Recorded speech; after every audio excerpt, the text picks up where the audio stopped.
నమస్కారం. City cable CPC న్యూస్కి స్వాగతం. ముందుగా ముఖ్యాంశాలు. పులివెందుల నియోజకవర్గంలో ఒకరోజు పర్యటనలో బిజీగా ముఖ్యమంత్రి వైఎస్ జగన్. పలు అభివృద్ధి పనులకు ప్రారంభోత్సవాలు చేసి తాడేపల్లికి బయలుదేరిన సీఎం.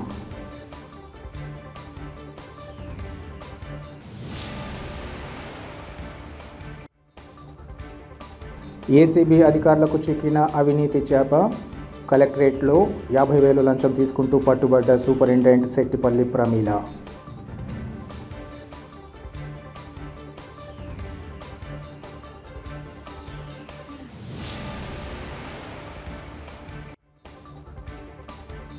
గంగమ్మ తల్లి ఆశీస్సులు ప్రతి ఒక్కరిపై ఉండాలి. ఆలయ వార్షికోత్సవ వేడుకల్లో ఆలయ నిర్వాహకులు, భక్తుల ఆకాంక్ష.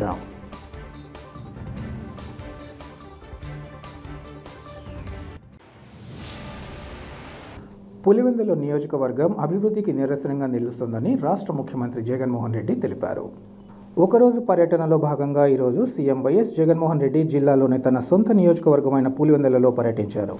ఉదయం తాడేపల్లి నుంచి బయలుదేరి కడప ఎయిర్పోర్టుకు చేరుకున్న ముఖ్యమంత్రికి ఉప ముఖ్యమంత్రితో పాటు ఇతర నేతలు, ప్రజాప్రతినిధులు, అధికారులు ఘన స్వాగతం పలికారు. అనంతరం హెలికాప్టర్లో పులివెందులకు చేరుకున్న CM doctor YSR government general ఆసుపత్రిని ప్రారంభించి మెడికల్ సిబ్బందితో మాట్లాడి వివరాలను తెలుసుకున్నారు. అనంతరం 51 ఎకరాలలో 500 కోట్ల రూపాయల వ్యయంతో నిర్మిస్తున్న పులివెందుల మెడికల్ కళాశాల వద్దకు చేరుకుని నిర్మాణ పనులను పరిశీలించారు.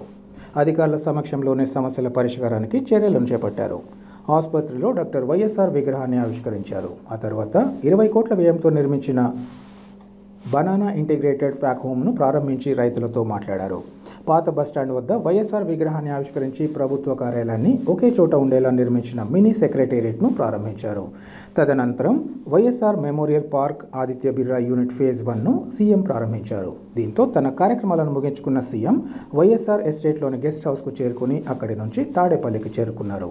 ఈ కార్యక్రమంలో రాష్ట్ర ఉప ముఖ్యమంత్రి అంజద్ బాషా, కడప ఎంపీ వైఎస్ అవినాష్ రెడ్డి, ఇతర ఎమ్మెల్యేలు, కలెక్టర్, స్థానిక నాయకులు ఇంకా అధికారులు పాల్గొన్నారు.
ఓ రైతు నుంచి లంచంగా పెద్ద ఎత్తున డబ్బు డిమాండ్ చేసిన అవినీతి చేప ఏసీబీ అధికారులకు చిక్కింది. ఇందుకు సంబంధించి ఏసీబీ డీఎస్పీ మీడియాకు వివరాలు వెల్లడించారు. వీరపనాయనపల్లె మండలం వెల్లుర్తి గ్రామానికి చెందిన వీరపు శేఖర్ అనే రైతుకు సర్వే నంబర్ 451లో 6.64 ఎకరాల చుక్కల భూమి ఉంది. దీన్ని ఇతర భూముల్లాగా మార్చేందుకోసం collectorate C section superintendent Shettipalli Pramila తొలుత 5 లక్షలు డిమాండ్ చేసినట్లు తెలుస్తోంది. ఆ తర్వాత ఆమె బాధిత రైతుకు 1.5 లక్షలు చెల్లించాలని సూచించారు. దీంతో రైతు ఏసీబీ అధికారులను ఆశ్రయించారు. ఇందులో భాగంగా ముందుగా నిర్ణయించిన మేరకు 50,000 అడ్వాన్సుగా చెల్లిస్తుండగా హఠాత్తుగా ఏసీబీ అధికారులు దాడులు నిర్వహించారు. ఏసీబీ అధికారులకు శెట్టిపల్లి ప్రమీల రెడ్ హ్యాండెడ్గా దొరికిపోవడంతో నగదును స్వాధీనం చేసుకుని అవినీతి అధికారిని అదుపులోకి తీసుకున్నారు. ఈ పరిణామంతో కలెక్టరేట్ ఉద్యోగులు నివ్వెరపోయారు. ఈ దాడుల్లో ఏసీబీ డీఎస్పీ గిరిధర్ ఆధ్వర్యంలో సీఐలు ఎల్లంరాజు, శ్రీనివాస్ రెడ్డి, మహమ్మద్ అలీ, ఇతర సిబ్బంది పాల్గొన్నారు.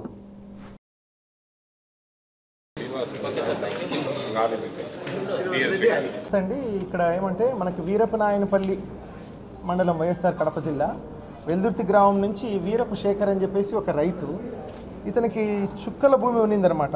ఒకటి సర్వే నెంబర్ 451లో 6.64 acres ఆఫ్ ల్యాండ్ అనమాట. దాన్ని ఈ జిరాయితీ భూమిగా మార్చుకునేదానికి అప్లికేషన్ చేసుకునిన్నాడు. అది ఇక్కడ ఫైల్ ప్రాసెసింగ్ కోసం డి సెక్షన్ సూపరింటెండెంట్ గారు శ్రీమతి సెట్టిపల్లి ప్రమిళ మేడం అనమాట 50,000 రూపాయలు లంచం డిమాండ్ చేసి తీసుకునే సమయంలో ట్రాప్ అయ్యారు. అది బ్రీఫ్గా విషయం. ఫస్ట్ యాక్చువల్గా 1.5 లక్షలు డిమాండ్ చేశారు. ఆయన రైతు నేను ఇవ్వలేను అని చెప్పేసి మొరపెట్టుకుంటే దాన్ని తర్వాత పార్ట్ పేమెంట్ కింద మిగతా తర్వాత ఇస్తామన్న దీంతో 50,000 ఈరోజు ఇస్తూ ఆమె రెడ్ హ్యాండెడ్గా పట్టుబడింది. వీరప్ప శేఖర్ అండి, వీరప్పనాయనపల్లి, వెల్దుర్తి గ్రామం. 451 సర్వే నెంబర్. 6.64 acres. వైఎస్ఆర్ చేయూత పథకం మహిళల జీవితాల్లో వెలుగులు నింపుతోందని Kamalapuram MLA Ravindranath Reddy, RTC chairman Abbireddy Mallikarjuna రెడ్డిలు తెలిపారు. వైఎస్ఆర్ జిల్లా కమలాపురం నియోజకవర్గం వల్లూరు మండలంలో నిర్వహించిన కార్యక్రమంలో వైఎస్ఆర్ చేయూత 4వ విడతకు సంబంధించి లబ్ధిదారులకు మెగా చెక్కును అందజేసే కార్యక్రమాన్ని నిర్వహించారు. ఈ కార్యక్రమానికి ముఖ్య అతిథులుగా విచ్చేసిన ఎమ్మెల్యే, ఆర్టీసీ చైర్మన్లు మాట్లాడుతూ ముఖ్యమంత్రి అన్ని వర్గాల సంక్షేమానికి నాంది పలికారన్నారు. ముఖ్యంగా ఎస్సీ, ఎస్టీ, బీసీ, మైనార్టీ మహిళల కుటుంబాలకు ఆర్థికంగా తోడ్పాటు అందించాలన్న ఉద్దేశంతో ఈ పథకానికి రూపకల్పన చేశారన్నారు. మహిళల సాధికారతకు చేయూతనిచ్చేలా చేపట్టిన ఈ కార్యక్రమాల్లో భాగంగా వైఎస్ఆర్ చేయూత పథకం అగ్రభాగాన నిలవడం మరింత సంతోషకరమన్నారు. లబ్ధిదారులు ప్రభుత్వ సాయాన్ని సద్వినియోగం చేసుకుని తమ కుటుంబాలకు అండగా నిలవాలని పిలుపునిచ్చారు. ఈ కార్యక్రమంలో వల్లూరు మండల వైసీపీ నేతలు అబ్బిరెడ్డి వీరారెడ్డి, ఇందిరెడ్డి శంకర్రెడ్డి, రఘునాథ్ రెడ్డితో పాటు పలు శాఖల అధికారులు, సచివాలయ సిబ్బంది, ఇంకా వాలంటీర్లు పాల్గొన్నారు. గంగమ్మ తల్లి ఆశీస్సులు ప్రతి ఒక్కరిపై ఉండాలని కోరుకుంటున్నామని ఆలయ నిర్వాహకులు, భక్తులు ఆకాంక్షించారు. చింతకొమ్మదిన్న మండలంలో గంగమ్మ ఆలయ వార్షికోత్సవ జాతర అత్యంత వైభవంగా కొనసాగింది. ఈ సందర్భంగా భక్తులు పెద్ద ఎత్తున తరలివచ్చి అమ్మవారికి ప్రత్యేక పూజలను నిర్వహించారు. భక్తుల సౌకర్యార్థం ఆలయ ఆవరణలో చలువ పందిళ్లను ఏర్పాటు చేయడంతో పాటు అమ్మవారి దర్శనం కోసం ప్రత్యేక క్యూ లైన్లను ఏర్పాటు చేశారు. ఆలయం మొత్తం విద్యుత్ దీపాలతో అలంకరించడంతో ఆలయ ప్రాంగణం కొత్త శోభను సంతరించుకుంది. ఈ సందర్భంగా స్థానిక ప్రముఖులు, భక్తులు మాట్లాడుతూ ఈ ఆలయానికి విశేష చరిత్ర ఉందన్నారు. సుమారు 200 సంవత్సరాల క్రితం ఈ ఆలయం ఏర్పాటు కాబడిందన్నారు. ప్రతి ఏడాదిలాగే ఈ ఏడాది కూడా అమ్మవారి ఆలయ ఉత్సవాలు వివిధ పూజలతో ప్రారంభమయ్యాయని వారు తెలిపారు. ఈ ఏడాది ప్రత్యేకంగా ఉత్సవాలను పురస్కరించుకొని బండలాగుడు పోటీలు, వివిధ సాంస్కృతిక ప్రదర్శనలు, కోలాట ప్రదర్శనలు ఏర్పాటు చేసినట్లు చెప్పారు. అమ్మవారి కళ్యాణం ఈరోజు అంగరంగ వైభవంగా జరిగిందని, అనంతరం గ్రామోత్సవం కన్నుల పండుగగా కొనసాగిందని వారు వివరించారు. ఈ కార్యక్రమంలో స్థానిక గ్రామాలకు చెందిన భక్తులతో పాటు జిల్లాలోని వివిధ ప్రాంతాల భక్తులు అధిక సంఖ్యలో పాల్గొని అమ్మవారి పట్ల తమకున్న భక్తి భావాన్ని చాటుకున్నారు.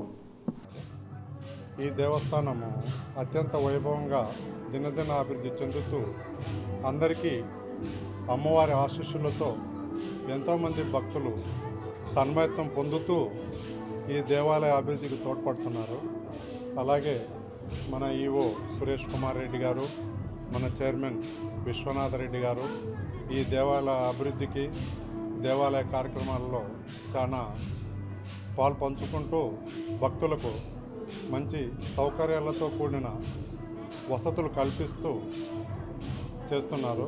కాబట్టి ఈ దేవస్థానం ఇంకా ఎంతో అభివృద్ధికి నోచుకోవాలని ఆశిస్తున్నాను. శ్రీ గంగమ్మ దేవతా దేవస్థానము చింతకొమ్మదిన గ్రామంలో వెలిసిన సుమారు 200 సంవత్సరాల క్రితం వెలిసినట్టయితే గంగమ్మ తల్లి చాలా పురాతనమైన ఆలయము. ప్రతి సంవత్సరము ఈ వార్షిక జాతర మార్చిలో మహాశివరాత్రి అయిపోయిన మరుసటి దినము ప్రారంభమై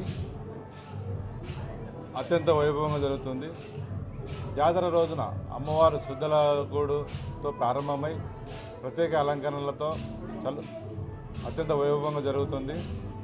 ఈ జాతరకు చలవ పందిళ్ళు, ప్రత్యేక అలంకరణ, క్యూ లైన్లు, మంచినీటి సౌకర్యము, భక్తులకు ఎలాంటి అసౌకర్యం కలగకుండా సౌకర్యం కల్పించడం అనేది.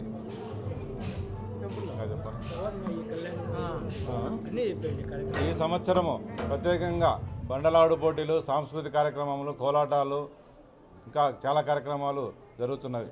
అమ్మవారి కళ్యాణం కూడా 11 రాత్రి 12 గంటలకు సొంటు సాంబమూర్తి వ్యాఖ్యానంతో ప్రారంభమై 12:30 గంటలకు ఆలూరు రామకృష్ణ ఆధ్వర్యంలో వేదమంత్రములతో ముత్యాల తలంబ్రాలతో అత్యంత వైభవంగా జరుగుతుంది. తదుపరి 2 గంటల 30 నిమిషాలుగా అమ్మవారి ఊరేగింపు అత్యంత వైభవంగా జరుగును. రాష్ట్ర అభివృద్ధి కోసం ఎన్నో సాధించుకోవాల్సిన అవసరం ఉన్న తరుణంలో వాటి సాధన కోసమే టీడీపీ ఇతర పార్టీలతో పొత్తు పెట్టుకోవాల్సి వచ్చిందని ఎమ్మెల్సీ సి రామచంద్రయ్య తెలిపారు. కడప నగరంలోని తన స్వగృహంలో ఏర్పాటు చేసిన విలేకరుల సమావేశంలో ఆయన మాట్లాడారు. సీఎం వైఎస్ జగన్ సామాన్యుల జీవితాలను దుర్భరం చేశారన్నారు. పొత్తు పెట్టుకోవడం కోసం ఎవరూ సిద్ధంగా లేనందునే జగన్ ఎన్నికల్లో ఒంటరిగా వెళ్తున్నారన్నారు. తప్పు ఎత్తి చూపించే వారిని పక్కన పెట్టి భజన పరులను దగ్గర పెట్టుకోవడం సరికాదన్నారు. 22 మంది ఎంపీలు ఇస్తే దేనికి ఉపయోగం, లాభపడ్డారో సీఎం చెప్పాలన్నారు. ఎస్సీల బలహీనతను స్వప్రయోజనాలకు వాడుకుంటున్నారని ఈ సందర్భంగా అన్నారు. పొత్తులు పెట్టుకోకపోవడంలో కొత్త భాషలు చెబుతున్న జగన్ ఎన్ని విన్యాసాలు చేసినా ప్రజలు ఉపేక్షించే స్థితిలో లేరన్నారు. వైసీపీకి డబ్బు బలం తప్ప ప్రజాబలం లేదన్నారు. రానున్న ఎన్నికల్లో టీడీపీ కూటమి ఎన్నికల్లో క్లీన్ స్వీప్ చేయబోతుందని ఈ సందర్భంగా తెలిపారు. కమలాపురంలో పోలీసుల కళ్ల ముందే అరాచకం జరుగుతుందని, టీడీపీ నేతలపై దాడులకు తెగబడుతున్నారని అన్నారు. వీటిని పోలీసులు ప్రోత్సహిస్తే అడ్డుకుంటామని ఈ సందర్భంగా చెప్పారు. సీఎం సిద్ధం సభలతో ప్రజలకు ఇబ్బందులు తప్పడం లేదని అన్నారు. మద్యం నిషేధం చేశాకే ఓట్లు అడుగుతానని చెప్పి ప్రభుత్వమే అమ్మకాలు చేస్తోందని ఆయన తెలిపారు. సిపిఎస్ రద్దు, రైతు భరోసా, అమ్మ ఒడి పథకానికి చెప్పినది ఒకటి, చేస్తోంది మరొకటిగా ఉందని రామచంద్రయ్య ప్రభుత్వం, ముఖ్యమంత్రి తీరును తప్పుపట్టారు. 99% 99% నేను నెరవేర్చినాను. ఈ సొంత డబ్బా తప్ప వాస్తవాలు ఏమైనా ఉన్నాయా? పచ్చబద్దాలు చెప్పాడు. నేను ఒకటి మద్యపాన నిషేధం అనౌన్స్ చేశాను. నేను మద్యపాన నిషేధం చేస్తే కానీ ఓట్లు అడగనని చెప్పాడు. ఇంకొక వాగ్దానం, provident fund scheme, CPS, central provident scheme, అది రద్దు. దీని మీద 4 మడత వేశాను. నేను అధికారంలోకి వస్తానే సిపిఎస్ పైన ఫైట్ చేస్తానన్నాను. అది ఒట్టి మాట అయిపోయింది. ఎప్పుడైనా బహిరంగంగా ఉద్యోగ సంఘాలను పిలిపించి వాళ్ళకి నచ్చచెప్పినారా లేక క్షమాపణ కోరారా? నేను చేయలేను. ఇదేనా నీ విశ్వసనీయత? చూడు ఎన్ని ఫెయిల్స్. మేనిఫెస్టోలు అనౌన్స్ చేసినట్టే చెప్తున్నాను, వేరేటి చెప్పడం. నెక్స్ట్ రైతు భరోసా 12,500 ఇస్తానని మేనిఫెస్టోలో హామీ ఇచ్చాను. దీనిలో కేంద్ర ప్రభుత్వం ఒక 6,000 ఇస్తుంది. మొత్తం 18,500 ఇవ్వాలి. దానిలో ఇప్పుడు 13,500 ఇస్తున్నాడు ఆయన. 5,000 రూపాయలు 5,000 చిల్లగా నిలబెట్టుకున్నాడు. మీరు హామీ ఇచ్చిన దానికన్నా తక్కువగానే ఇస్తున్నారు. ఆ విధంగా రైతు భరోసా ప్రోగ్రాము దెబ్బతింది. అమ్మబడి కుటుంబంలో 2 బిడ్డలు ఉంటే కన్నా ఒక్కొక్కరికి 13,500 చొప్పున ఇస్తామని manifesto. For 2 children in a family 13,500 rupees per head. కానీ దానిని ఒక ఆడబిడ్డకి ఒక బిడ్డకే పరిమితం చేస్తారు. ఇది మాట తప్పడం కాదు. ఇది మేనిఫెస్టోలో పెట్టిన ఇష్యూనే. ఏడ ఇంప్లిమెంట్ అయింది? అంగన్వాడీలకు తెలంగాణలో కన్నా శాలరీస్ ఎక్కువ ఇస్తున్నారు. కానీ తెలంగాణ శాలరీస్కి 1,000 రూపాయలు తక్కువ ఉంది మనకు. ఇసుక ఉచితంగా ఇస్తున్నారు. మేనిఫెస్టోలు చూడాలి మీరు. 2019 ఎలక్షన్ మేనిఫెస్టోలు ఇసుక ఉచితంగా ఇస్తున్నారు. అదొక మరొక హామీ. అది ఆంధ్రప్రదేశ్లో ఎమ్మెల్యేలకు అక్షయపాత్ర ఉన్నారు. అక్షయపాత్ర. దీనివల్ల వాళ్ళు డబ్బులు చేసుకున్న దానివల్ల రైతాంగము 2-3 తరాలు దెబ్బతింటుంది. బావులలో ఊట ఉండదు, బోర్లలో ఊట ఉండదు, నదులలో నీళ్లు నిలబట్టంలే, నదులలో ఇసుక లేదు, వాటర్ సింక్ అవటంలే, సింక్ అనే వల్ల బోర్లలో రీఛార్జ్ కావటంలే, బోర్స్ కానీ వెల్స్ కానీ వాటర్ లేదు. దాని కింద ఉండే ఆయకట్టంతా నాశనం అయిపోతుంది. సో రైతాంగం పెద్దగా దెబ్బతినేటువంటి ప్రోగ్రాం ఇది. ఎంత అక్రమ తవ్వకాలంటే గ్రీన్ ట్రిబ్యునల్ ఒక కంపెనీకి మనం ఇస్తే 8 జిల్లాల కలెక్టర్లు కరెక్ట్ రిపోర్ట్ పంపించినారు అక్రమాలు జరగలేదని. కానీ వాళ్ళ ఆఫీసులను పంపించి చూస్తే అక్రమాలు జరిగినాయని ప్రూవ్ చేశారు. కాంట్రాక్ట్ వచ్చి 1,500 కోట్ల రూపాయల కాంట్రాక్ట్కు 1800 పైసలకు పెనాల్టీ వేసినారు. ఇంకా అప్పటికి ఎంత అక్రమం జరిగిందో చూడండి. కాంట్రాక్ట్ అమౌంట్ 1,500 కోట్లు, పెనాల్టీ వేసింది 1,800 కోట్లు. ఇది గ్రీన్ ట్రిబ్యునల్. అది డిపాజిట్ చేయమని వాళ్ళు చెప్పినారు. ఇది ఈయన కాంట్రాక్టర్ ఇస్తాడా లేకుంటే అనుభవించే ముఖ్యమంత్రి ఇస్తాడా తెలియదు. 175కు 151 వచ్చిన పార్టీ ఇంత తొందరగా అన్టచబుల్ అయిపోతుందని నేను ఊహించలే. ఇంత ఘోరంగా తయారైపోయింది. నీతో భావసారూప్యత ఎవరికి లేదు. నీ పార్టీ అవినీతిలో పుట్టిన పార్టీ ఇది. దీని ఫౌండేషన్ అవినీతి. నీకు 22 ఎంపీలు ఇస్తే దేనికి లాభపడింది రాష్ట్రం చెప్పు. జగన్మోహన్ రెడ్డి గారు చెప్పాలి. 22 మంది నీకు ఎంపీలు ఇచ్చినారు, రాజ్యసభ ఎంపీలు ఉన్నారు. దేనికి లాభపడినారు? రాష్ట్రానికి ఏం లాభంలే. నీ వ్యక్తిగత లాభాలకు, నువ్వు ఎవరిని సేవ్ చేయాలనుకున్న వాళ్ళకు బెయిల్స్ ఇచ్చేదానికి దానిలకు ఉపయోగపడింది, కానీ వాళ్ళ అరెస్ట్ కానికుండా నిలబెట్టేదానికి ఉపయోగపడింది, కానీ కామన్ మ్యాన్కు ఉపయోగపడినటువంటిది ఏది జరగలేదు. ఎమ్మెల్యేస్ను 11 లిస్టులు ప్రకటించారు, మార్పులు చేర్పులు చేస్తున్నారు. అంటే మీరు భయపడిపోతున్నారనే కదా అనుకోవాల్సింది. ఏమనుకోవాలి మీరు భయపడిపోతున్నారు, పూర్తిగానే అనుకుంటున్నారు. ఇది కొత్త ఫినామినా వచ్చింది ఆంధ్ర పాలిటిక్స్. చాలా షేకీగా ఉన్నాడు CM is totally shaky in condition. అందులో నాకు అర్థం కాదు ఏమంటే, మీరు ఎందుకు మీ అగ్రకులాలు కానీ మీ కులం కానీ మార్చరు? వాళ్ళు నిన్ను తిరస్కరించి నీ ముఖాన్ని ఉమ్మి వేసిపోతున్నారు. అంతేగాని నువ్వు వాళ్ళను మార్చిన ధైర్యం లేదు నీకు. అంతా ఎస్టీలను మార్చుకుంటాడు. వాళ్ళు ఏం మాట్లాడారు పాపం. వాళ్ళ బలహీనతలను వాడుకుంటాడు. ఇంతకుముందు జరిగిన పొత్తులు ఎప్పుడు రాష్ట్ర లాభానికే జరిగినాయి, కానీ అందులో మేము ప్రజలకు అష్యూరెన్స్ ఇస్తున్నాం. ఎటువంటి పరిస్థితుల్లో సెక్యులర్ ఫ్యాబ్రిక్ను ఇబ్బంది కలిగేటువంటి వాతావరణం కలిగిన ఆటపడుతుంది. పడినాం కూడా. పోలీస్ కండ్ల ముందరనే అరాచకంగా బిహేవ్ చేసినాడు. పోయి కొట్టి వాళ్ళని మనుషులు తీసుకొచ్చి మా పార్టీ వాళ్ళను తీసుకొస్తే మా వాళ్ళు పోయి వాళ్ళను బెదిరించారు. 4 వీళ్ళు ఘర్షణ వాళ్ళు ఘర్షణపడినప్పుడు గలాట పడ్డారు. వీళ్ళపైన కేసులు పెట్టారు. 307 బాగుండారు వాళ్ళు. ఎస్పీ కూడా చెప్తున్నాం, ఎస్పీతో మాట్లాడుతున్నా, ఈ విధంగా అలో చేసినామంటే we will castigate you also in spite of your IPS. ముందు మాత్రం లేదు పరిస్థితి. అంబుడ్ రాజాను వాళ్ళు వీళ్ళు 4 రూపాయలు సంపాదించుకుని పోయినారు. ఏమంటే అది అందరికీ తెలిసి నేనేం చెప్పేదేమిలే. మేము సంపాదించిన దానికి అడ్డపడలే, కానీ ప్రజలకు అన్యాయం చేసేటట్టుగా ఇబ్బంది అడ్డపడి. ఎస్పీ కూడా చెప్తున్నాను, ఇప్పుడు అడ్డపడింది ఎవరు తెలిసినా ఇది అడ్డపడ్డారు. ఇంకా మొదలైంది ఈ అడ్డపట్టాలు ఎక్కువ ఉంటాయి. ఈ అరాచకాలు కింద నువ్వు మీకు అలోటు కంటిన్యూ. మీరు కింద ఇవన్నీ అలో చేస్తే ఇవి జరుగుతాయి. కాబట్టి మీకు రిఫ్లెక్ట్ అవుతుంది ఎస్పీ గారు. కాబట్టి ఎస్పీని కరెక్ట్గా బిహేవ్ చేయమని చెప్తున్నాం. మేము ఎన్నికిపోయేవాళ్ళం కాదు. ఇంతకుముందు ఎస్పీలు పెన్షన్లు కూడా నిలబెట్టిన నేను.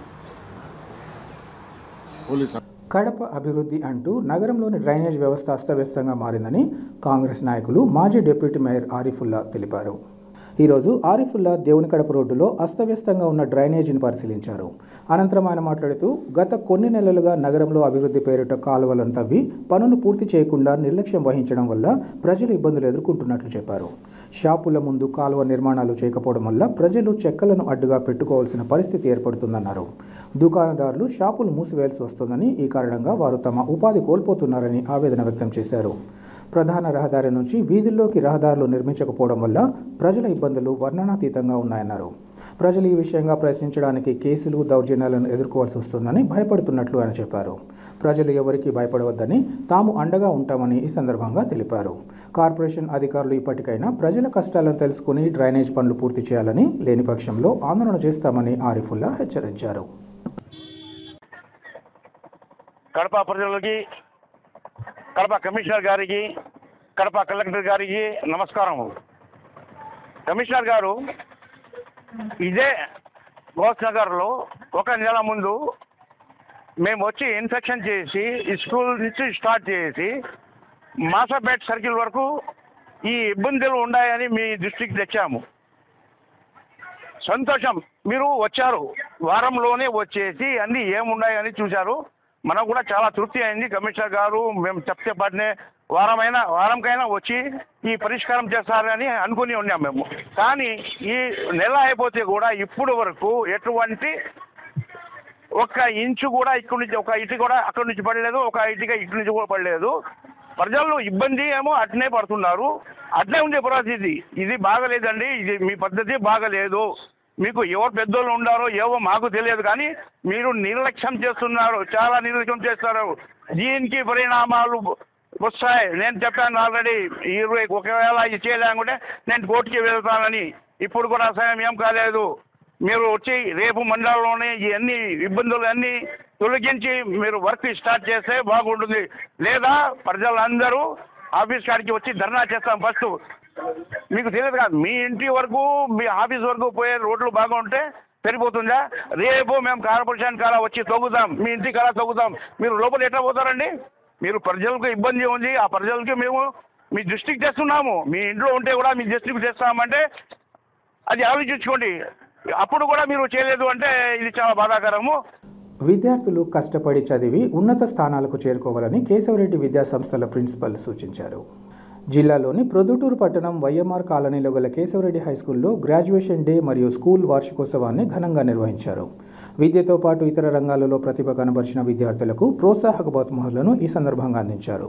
అనంతరం చిన్నారులు ప్రదర్శించిన నృత్యాలు సభికులను ఎంతగానో అలరించాయి. ఈ సందర్భంగా ప్రిన్సిపల్ మాట్లాడుతూ కేశవరెడ్డి హైస్కూల్లో విద్యతో పాటు విద్యార్థులను అన్ని రంగాలలో విద్యార్థులు ముందు ఉండాలనే ఆలోచనతో ఇలాంటి కార్యక్రమాలు ఎంతగానో నిర్వహిస్తూ వస్తున్నామన్నారు. విద్యార్థులు క్రమశిక్షణతో కూడిన విద్యను అభ్యసిస్తూ తమ తల్లిదండ్రులతో పాటు చదువుకున్న పాఠశాలకు గుర్తింపు తీసుకురావాలని పిలుపునిచ్చారు. ఈ విషయంగా ప్రోత్సహిస్తున్న తమ విద్యా సంస్థల చైర్మన్ కేశవరెడ్డికి కృతజ్ఞతలు తెలిపారు. ఈ కార్యక్రమంలో పట్టణ ప్రముఖులతో పాటు పెద్ద ఎత్తున విద్యార్థుల తల్లిదండ్రులు పాల్గొన్నారు. రాష్ట్రానికి తీరని ద్రోహం చేసిన బీజేపీ ప్రాపకం కోసం రాష్ట్రంలోని ప్రాంతీయ పార్టీలు పాకులాడడం తగదని ఏపీసీసీ మీడియా చైర్మన్ తులసిరెడ్డి తెలిపారు. ఈ మేరకు ఆయన మీడియాతో మాట్లాడుతూ రాష్ట్రంలో అధికార వైసీపీ, ప్రతిపక్ష టీడీపీ, జనసేన పార్టీలు బీజేపీకి కట్టుబానిసలుగా మారాయన్నారు. బీజేపీ, టీడీపీ, జనసేనది ప్రత్యక్ష పొత్తు కాగా వైసీపీది పరోక్ష పొత్తుగా ఉందన్నారు. నరేంద్ర మోదీ వద్ద అటు సీఎం జగన్, ఇటు ప్రతిపక్ష నేతలు చంద్రబాబు, పవన్ కళ్యాణ్ మోకరిల్లడం దారుణమన్నారు. రాష్ట్రం బాగుపడాలంటే రాబోయే ఎన్నికల్లో దుష్టచతుష్టయ పార్టీలైన బీజేపీ, వైకాపా, టీడీపీ, జనసేన పార్టీలను ఓడించి సంక్షేమ పాలన అందించే కాంగ్రెస్ను గెలిపించాలని ఆయన కోరారు.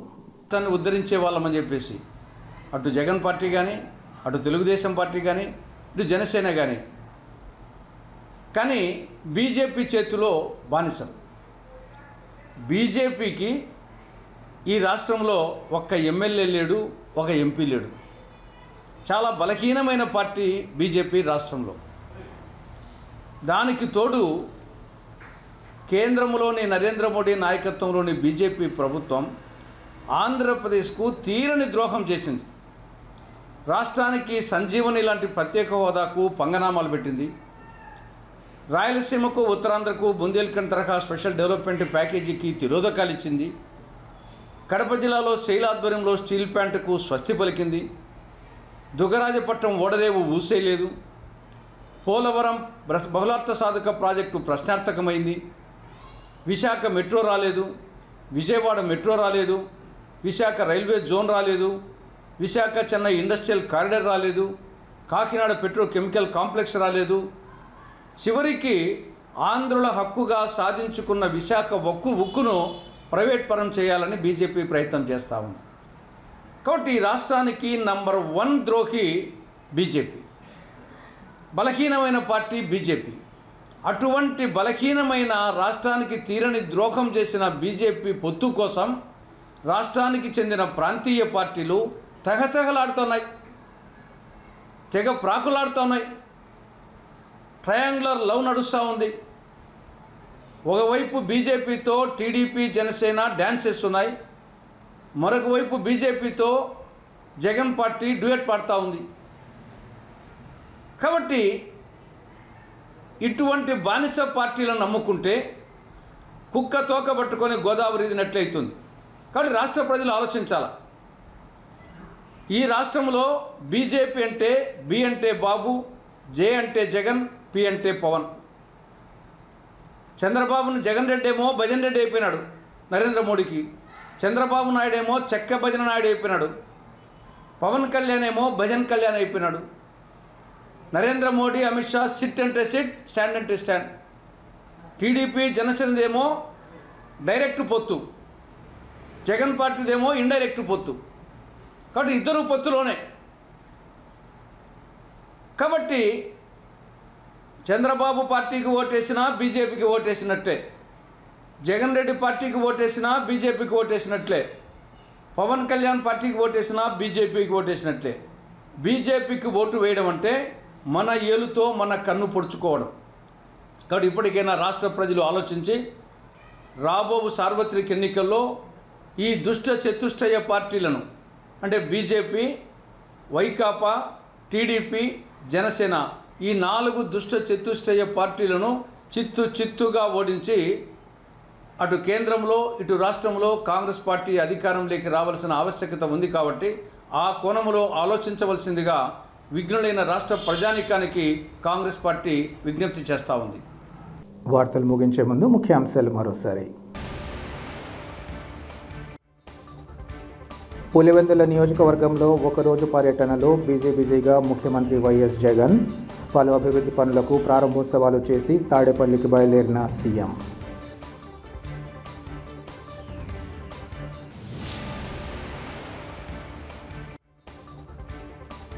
ఏసీబీ అధికారులకు చిక్కిన అవినీతి చేప. కలెక్టరేట్లో 50,000 లంచం తీసుకుంటూ పట్టుబడ్డ సూపరింటెండెంట్ శెట్టిపల్లి ప్రమీల.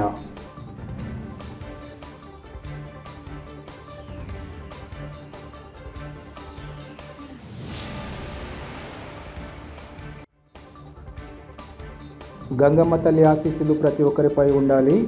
ఆలయ వార్షికోత్సవ వేడుకల్లో ఆలయ నిర్వాహకులు, భక్తుల ఆకాంక్ష.